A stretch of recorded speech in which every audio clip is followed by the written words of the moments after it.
This is the Yanks Go Yard podcast with Adam Weinrib and Thomas Carinante. Welcome to a Thursday live edition of the Yanks Go Yard podcast. I'm Adam Weinrib, no Thomas Carinante today, and I'm physically not feeling great. So, yeah, you wandered into a dud. Sorry. We're gonna do our best. That's what we do. That's why we're live on the show. That's why you guys are listening, because we're gonna do our. Why would I not do my best? And folks, we have some decent, not great baseball to talk about. We're gonna discuss this week's games, which so far is 3 in a row against the Toronto Blue Jays. 2 losses, 1 win. Could be worse.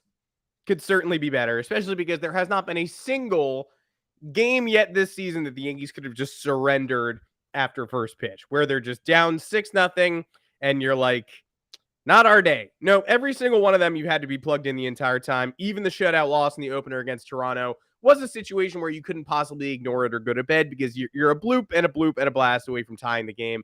And perhaps my open right here is one of the problems with the current Yankees. Even down 6-0, that shouldn't really be enough for you to pack it in. Like I just said, well, none of these were a blowout. But I mean, even that blowout score, good teams can win that game. The Toronto Blue Jays just won that game against the Rangers, their first game of the season, right? So the mentality shift, it starts with the fans too, right? You got to stop waving that white flag when you're down a semi-reasonable number of runs. We're going to talk about all the issues, and nobody's happy with being 500 after starting the season 2-0. Nobody thought we were going undefeated this year, but at the same time, the indignity of this series so far, the awful offensive performance in that first game that harkened right back to the good old days of 2021. A beautiful second game, and Nestor Cortes Jr., by the way, is it's no longer hilarious to say he's the team's ace. You can't build a team with an ace that is Nestor Cortes Jr., but he's performing like an ace, and it's no longer a goof to say, look what this guy's doing. It's impressive every single day.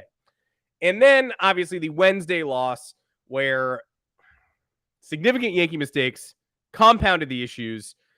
They did get superhuman by one man, Vladimir Guerrero Jr., but then again, there were times when the 90s Yankees were in a talent deficit to the opposing team. Ken Griffey Jr. was the most talented player on the field whenever the Yankees played the Mariners. What did the Yankees do? They typically won those games anyway. So we're going to talk Garrett Cole.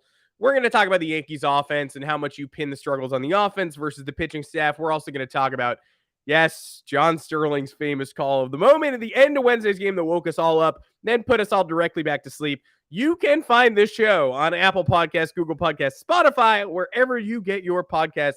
It'll be there. If you go to the Apple podcast store, drop us a 5-star review along with a mailbag question in that review, and we'll be happy to get back to an answer in a future mailbag episode of the show. Or just if there's a down week of Yankee baseball and you'd rather have your question answered than listen to us, we're also happy to do that. So let's start off with the offensive issues at hand. Garrett Cole, when he starts, it's a game that you want to win. So I hesitate to deviate entirely from taking all the blame away from Garrett Cole yesterday, right? I don't want to just say, good start, good enough. 5 innings, 5 2/3. Only 2 home runs to Vladimir Guerrero Jr., right? I can't be the one to just say, good job, good effort, second start of the year. What more can you expect? I expect more from Garrett Cole. I do. And so I can't say, without a doubt, should the Yankees have won that game with Garrett Cole's performance? Absolutely. 5 2/3 innings, 3 earned runs against the Blue Jays, and only, one man really responsible for all of that damage. Sure, 100%. Winnable game. Could have won it. Had a chance to win it. Had a chance to maintain the tie in the late innings.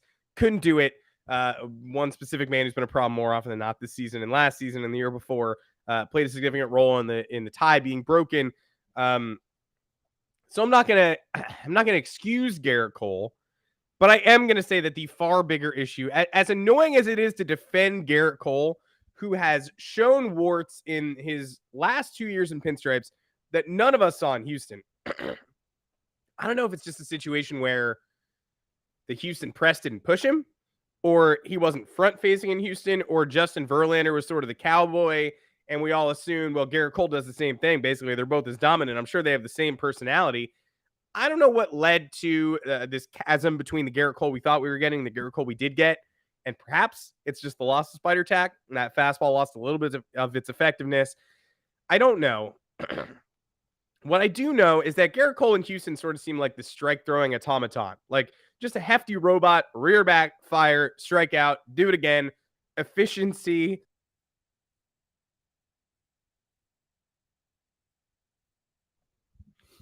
Tackling all challenges, finding a way to get to the finish line. That 15 strikeout division series game against the Rays, just kind of like this defining moment of this guy controlled his territory. This guy woke up today, knew he had an important playoff game, beginning to end. I mean, and think of the distractions in the playoffs. They're putting a giant flag on the field before the game. They're doing all sorts of pomp and circumstance. Fans are waving towels. It looks different than it looks at any regular season matchup. And Garrett Cole just went out there and shoved. Now, Garrett Cole's still a great pitcher. Garrett Cole still throws 99. But Garrett Cole has a lot of problems with a lot of minutia. Garrett Cole very upset at Billy Crystal on opening day for delaying first pitch by 4 minutes. Garrett Cole hates the whale noise, which is affectionately called the whale noise, is the Star Wars siren, the Death Star. He hates that. And if you noticed in Wednesday's game, it was a little quieter. They turned the siren down a little bit, clearly at Cole's behest. So Garrett Cole's still one of the upper echelon pitchers in baseball. But if Garrett Cole isn't this kind of rock and fire machine, pump your fist when your inning is over and expound that energy, if he is this guy who needs everything to be manicured so perfectly, then I understand why he was rattled at Fenway Park. Then I understand why Billy Crystal, throwing out the first pitch, Mr. Saturday Night himself, had such a deleterious effect on Garrett Cole on opening day. Again, Cole only really got abused by one man in Wednesday's start against the Blue Jays. But the Yankees, I believe, were 16-14. 16-14 against, in the Garrett Cole starts last year. That is not good enough, folks. That is not why we pay Garrett Cole money. And of all the non-expenditures the Yankees have not done over the last decade or so, no Scherzer, no Verlander trade, no Verlander this offseason, no Correa, no Story, no Baez, no Seager. Yes, I know. All of those people. No Bryce Harper, no Manny Machado. Yes, Garrett Cole, because the one thing this team was definitively lacking that you could not argue they couldn't promote from within was an ace. They had to get an ace. And someone who has been a Yankee fan for his entire life, all the better, right? But he doesn't exactly seem like the take on all comers guy so far this year. So I understand being upset with Cole. I do. 100%. It's not all on him. Some of it is on the offense. A significant portion of it is on the offense.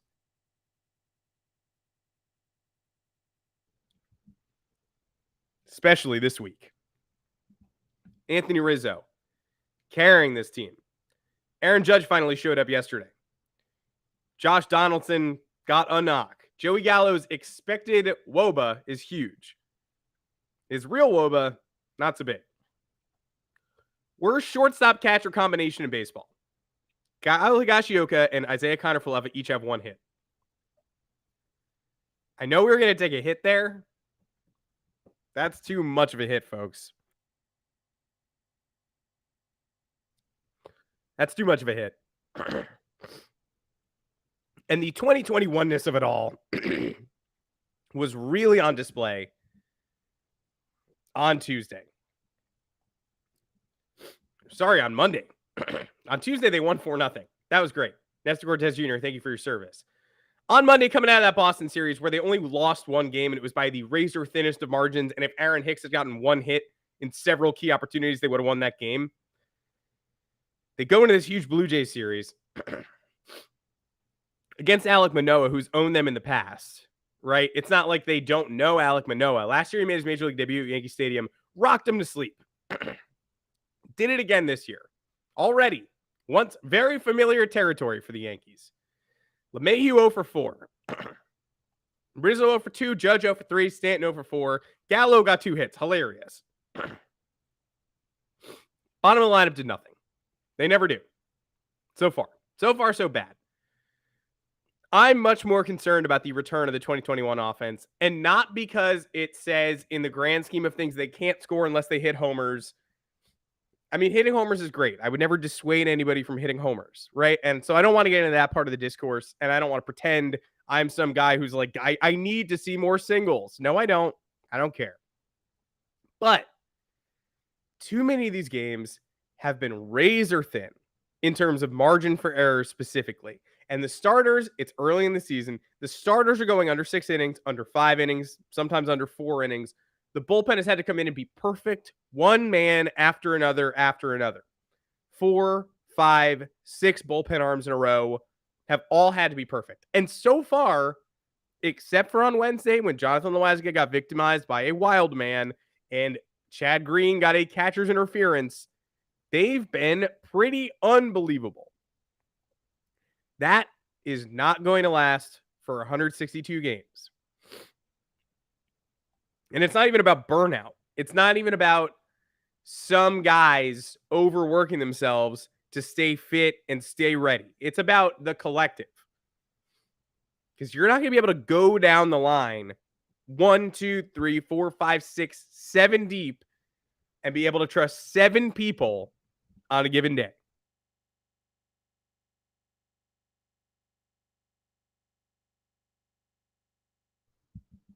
You're just not.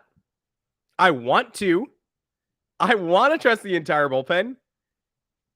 Just not going to be able to do that in August. And when like one leaky cog in a chain is responsible for some random August loss, I'm not going to be raging. I'm just going to be like, yep, that feels about right, because the offense can't get 1 or 2 runs of separation at any given time. It's a tie game until it's not. They start off down 2, they tie it up. They hold that for 8 innings and go ahead in the 8th or 9th. So far, when they win, it's not a celebration. It's an exhale. It's like 12 people had to do their job to get this win to the finish line, and they did. So be as frustrated as you want at Garrett Cole. I certainly am, because I certainly have not seen the Garrett Cole that was advertised, even when he's been great. But be more frustrated at the offense, and be more frustrated on the offense, not for their home run or bust attitude, but for the fact that they just can't pull away. And they're putting so much onus on the Chad Greens and Ron Marinaccios and Michael Kings of the world. They can no longer make a mistake. They're no longer allowed to make a gaffe, because they're coming in up 1 every single day. Now, we can't let this series go by without talking about Vlad Guerrero Jr., an insane person who ripped a home run in the first inning on Wednesday, got stomped on, bloody knuckles, destroyed, cranked, really hurt. It looked like long delay putting his finger back together in the dugout. And don't you hate it when that happens? When you need finger doctors in the dugout, don't you hate it when that happens? You just have to have a whole medical staff put your digit back together in the middle of a game. Sure would think that would be a problem in swinging the bat. Well, apparently not, because Vlad Jr. hit a 1 finger off the bat rocket home run off Cole the very next inning, and then did it again on a 96-mile-an-hour fastball inside off the plate from Loáisiga later in the game. Yankees ultimately lost 6-4. The problem isn't that Vlad Jr. beasted. The problem is the Yankees used to be able to win games where the other team had the most talented player in the game. Like I said, entire 90s dynasty, Ken Griffey Jr. on the Seattle Mariners was more talented than anybody in the Yankees lineup. And yet, they were able to say, we're going to withstand that flurry. We're going to win anyway. The Yankees did not play picture-perfect baseball yesterday, by any means. Gleyber Torres dropping that relay throw on a double play, huh? Right? Going to first, way late, couldn't get a handle on it. That allows George Springer to break the tie. You kidding me? Are you kidding me? Even more so than Vlad Guerrero Jr. swinging at the ball with a finger off the bat. Gleyber. I don't even care that he homered yesterday. He's playing like a AAA baseball player. And does he know that the infield depth that we currently have in the upper minors, that's staying in the upper minors to accommodate him? Sometimes DJ LeMahieu's on the bench because of him. You think he knows that?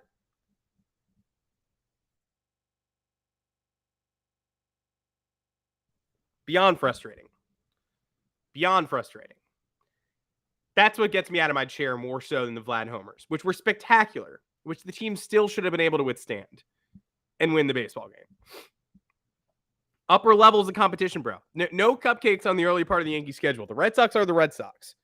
They don't look great so far. They went to Detroit and struggled through a 3-game series there. But the Red Sox are the Red Sox, and the Blue Jays are the favorites in the East for a reason.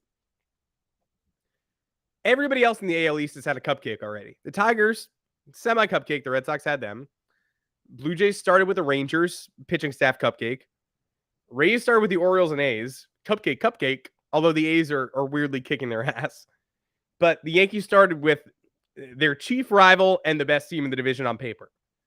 No margin for error, no margin for Gleyber Torres drop balls at second base. Let's end this mini-sode. Folks, you thought it was gone. You did. You thought it was gone.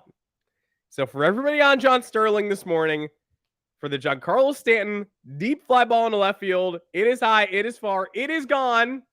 No, it's caught. Anybody on John Sterling's back for that? The only thing my man John Sterling did wrong was finish his catchphrase.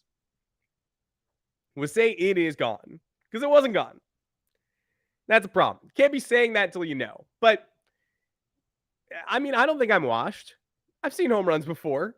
I was fairly confident that was a home run based on my experience with home run balls. That was a very familiar look and sound and vibe of a home run. The cameraman showed the crowd. Only the crowd. Not the wall, not the track, not the fielders. Only the crowd. It ended up well short of the wall. Not just not gone. It's on the track, but like barely. Like not even really close. Of all the balls Stanton's ever hit at that exit velocity and that launch angle, it's the only one that has not been a hit, I believe. Maybe home run, honestly. I don't know. I've watched it a million times. A million is probably an exaggeration. 6 times. I don't know how the Judge homer gets out yesterday and the Stanton homer does not. I don't know. The Judge one's in on the hands a little bit. He's extremely strong, but he gets it like 30 rows deep. The Stanton, it's a bomb. It was hit exactly as hard as those balls we all got so mad at that went off the Green Monster at Fenway Park last year. How is that not a how? I was left saying how at the screen a million times yesterday. And so John Sterling, yeah, he's wearing it today, and it's not unwarranted because that is a mistake. You can't do that, and you can't do that to people in the car, and you can't do that to old-timey baseball fans who are maybe blind, who are sitting in their homes listening to the radio instead of watching the television. You can't lie to them, John. Everybody knows sometimes you misjudge, so just don't finish your catchphrase. It's something we're all familiar with for you to say it is high, it is far, it is caught. It's annoying, but we're all familiar with it. Once you say it is gone, you can't follow it up with an it is caught pivot. You just don't finish the catchphrase if you're not sure. And don't watch the broadcast if you're not sure, because the broadcast thought it was gone, and I think they tripped you up in the same way I got tripped up. I really would have preferred a home run there. It really feels like the older Yankees used to take advantage of their opponent's mistakes and use that motivation to win baseball games. The modern Yankees make 5 or 6 or 7 mistakes a game, and at the end of the game, look up and occasionally have won the baseball game. Remember when their phrase was "have some fuck you"? That was like a week ago. Yesterday, Garrett Cole said, "Tip your cap to Vladimir Guerrero Jr." Is that some fuck you? Something to ponder headed into this weekend when the Yankees play the Jays one more time on Thursday night and the Baltimore Orioles on the road with the new wall at Camden Friday, Saturday, and Sunday. That is it for the short edition of the Yanks Go Yard podcast. Make sure to find us on Apple Podcasts, Google Podcasts, Spotify, wherever you get your podcasts. Drop us a 5-star review along with the mailbag question. We will be more than happy to answer it. I'm Adam Weinrib. You can find me on Twitter at Adam Weinrib. Thomas Carinante at Tommy Stakes will be back on Monday, and Yanks Go Yard FS The handle is where you'll find all our content. Until next time,